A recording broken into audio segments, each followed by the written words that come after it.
Okay, let's hit it, and let's hit it hard, because I've got a BLT sandwich downstairs wrapped up and ready to eat with my name on it. So you are all very welcome along to the Lily White Lane YouTube channel, the best Tottenham Hotspur fan content channel. You know, forget all the other ones, they're all rubbish compared to this channel. Hope that you're all doing good though. Hope that you're all having a really good time, whatever you are getting up to, and you're all very welcome along to your combined 11 for this Wednesday's big final in Bilbao. Tottenham Hotspur versus Man United. The way I do these combined 11s is, let's say there's a big game coming up, I can choose a team mixed with Tottenham and Manchester United players, ones who are only fit and available for that game. Who am I choosing? So I'm ruling out injured players, as I say. I'm considering form, but I'm also considering big game players. You know, someone might not have been good for either club all season, but because they step up in big games, I might choose them, because this is the team that I'd want heading in to a big final. Enough faffing about. Let's get cracking with this knacking. Goalkeeper. It's got to be Vicario. It's Vicario all day long. I think most Manchester United fans will agree with that. Onana simply isn't good enough. In all honesty, Vicario has his problems. He doesn't command his box enough, but his shot stopping's pretty solid. I think his distribution's pretty good for the most part, whereas Onana does none of them well, in all honesty. His shot stopping isn't fantastic. Probably the best of the three for him, but that doesn't necessarily mean he's good at it.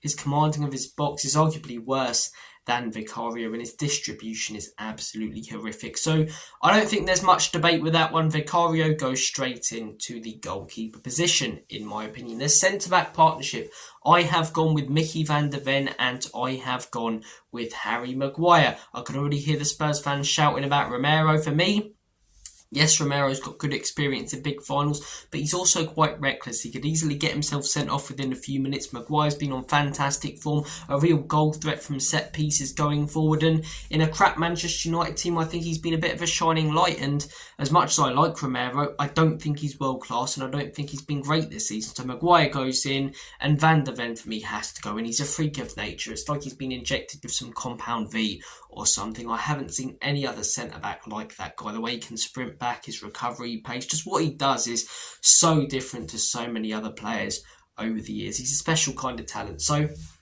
Mickey van der Ven and Slabhead, 50p head, whatever you want to call him, as the centre-back partnership. Right back, I have gone with Noussair Mazraoui.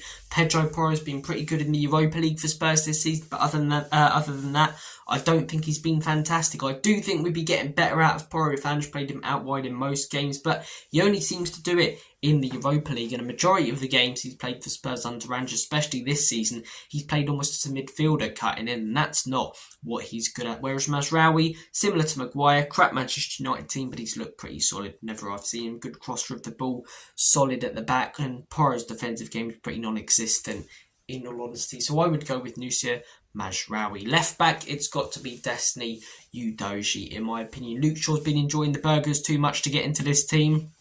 Wouldn't last 10 minutes in a final.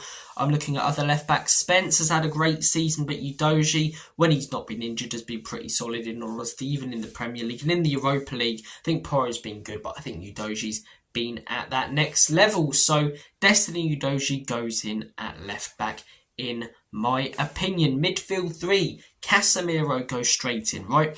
Because I'm doing this combined 11 as if there's a big final and I've got to choose between Spurs and Manchester United players, Casemiro, despite how old and rubbish he's looked for a lot of this season, steps up in finals. We saw it in the FA Cup finals under Erik ten Hag, and I think we'll see it this Wednesday against Spurs. And in this fantasy land of combined 11s, I think we'd see it in a final where Spurs and Man United players have to come together. This man has the experience. He's won, I think, 3 or 4 Champions Leagues with Real Madrid when he's there, 3 or 4 La Ligas, domestic cups in Spain. He's done it all. He's won it all, Casemiro. So he's a big game player, and for that reason and that reason alone, he goes straight in.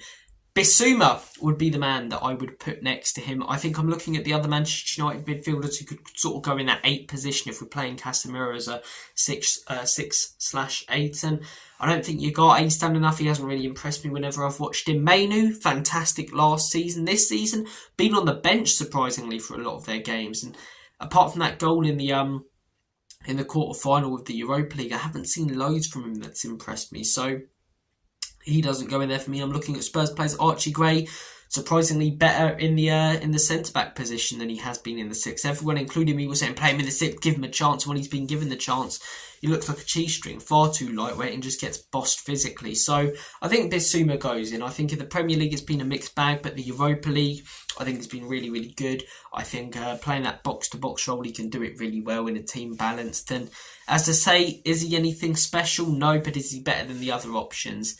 Yes, so Bissouma goes in. Attacking mid, there definitely would be a debate for James Maddison if he was fit. Maybe even Kulusevski, maybe on the right, but obviously neither of them are. And for me, this man will probably win that debate anyway. It's Bruno Fernandes. Do I like him? No. I think if he doesn't play for your team, you're not going to like him, right? Because he's a real lightweight, sort of skinny, wind-up merchant who just gets in your face and annoys you. But he's a fantastic player. He's really, really good. His free kicks are sublime. His technical ability is fantastic. He's very, very skillful, creative. He's everything you sort of want, and he steps up in big games. He did it in the semi-finals, both against Athletic Club. So, yeah, I do think that he goes into this team, Bruno. He's been Man United's best player this season. And look, when he first joined Manchester United, I thought he was fantastic. When they got Ronaldo, he dropped off for a couple of seasons. I wouldn't say it's reached the levels of that first season at United, but it's definitely closer than the last few years. He's been really, really good this season, Bruno Fernandes. So he goes in to the starting 11. Striker, I have gone with Big Dom Solanke. I think he's better than Højlund and Xerxes. And Big Dom Solanke hasn't been anything special for us this season, but I haven't really watched Solanke in many games and thought, yeah, he's been pathetic. There's been a couple where he's ghosted a little bit, but in a lot of big games, he stepped up. The semi-final against Bodo, scored that penalty against Frankfurt, good penalty taker. I think his hold-up play is pretty solid. I think what he is a solid player. A cheese sandwich. He's a 6 or 7 out of 10. He's never going to do, your outrageous skills or score a banger from 50 yards out, but you give him a chance, and 9 times out of 10 he'll put it in the back of the onion bag. I think he's good at holding the ball up. He's a big guy. He can play that target forward role, which I wish we would, more in all honesty. And I think he offers a lot more than Xerxes or Højlund have. Xerxes, he just moves like an absolute truck, and I don't really see it in him. And Højlund, I did see it a couple of years back, but hasn't really started a lot for Man United this season. So I'm sticking Big Dom Solanke in their left wing. Look, Heung-min Son, I've got to try not to be sentimental because I love Sonny, and year after year he's nailed on for every combined 11 I've done. But if there's a final this Wednesday, I'm not picking him over Ahmad. I get that Ahmad's young and Sonny's an older player, but it's not necessarily that he's an older player and he's got that winning mentality because he hasn't won anything. I think Ahmad's won more than Sonny and scored big goals in big games. I think he's had a better season than Sonny. I think he's got that youthful exuberance. I think he's exciting, he's skillful. He's the best winger Manchester United have. So for me, Amad Diallo goes in there based on form and based on the fact that if there's a final this week, watching Sonny recently, every time he goes forward, he turns his back to goal. I'm sticking Amad in there. Right wing, there's a few options you could go with, but for me, the man, the myth, the legend himself, Timo Werner. No, I'm joking. Obviously, I don't even know if he still plays for us. Did we lose him in January? I honestly don't know. And I honestly couldn't give a monkeys, in all honesty. Right wing, it's going to be Johnson. Look, Johnson's like Marmite, isn't he? He splits a lot of opinion in the Spurs fan base and every other fan base. But one thing you cannot deny is he's very, very good at making runs at the back post, and he's a good goal scorer. He's the best goal scorer for Man United and Spurs combined. So he goes into this lineup for me. I'm looking at other wingers available for Manchester United. None of them really excite me. None of them really get into this starting lineup for me.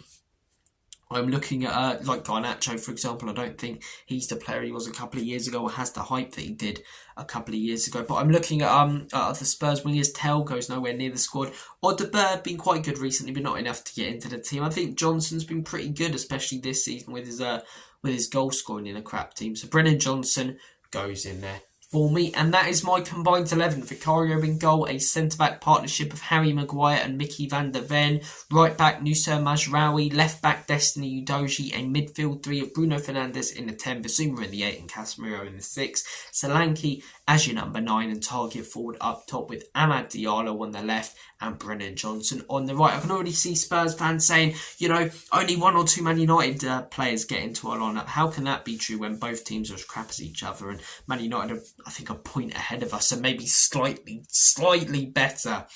So I think both teams are rubbish. I think both teams have a lot of players who have potential and hype that haven't stepped up this season. So it's not the most exciting combined 11. And I think if either team's doing a combined 11 with a Man City, a Liverpool, a Chelsea, even this season, a Villa, Nottingham Forest, I don't think barely any players get in. So you've got to even it out a little bit. I think player for player, we have a slightly better squad than them, but not a far better squad than them. Guys, I'm going to make like a banana and split. Take care of yourselves. Have a smashing rest of your day. And as always, come on you Spurs.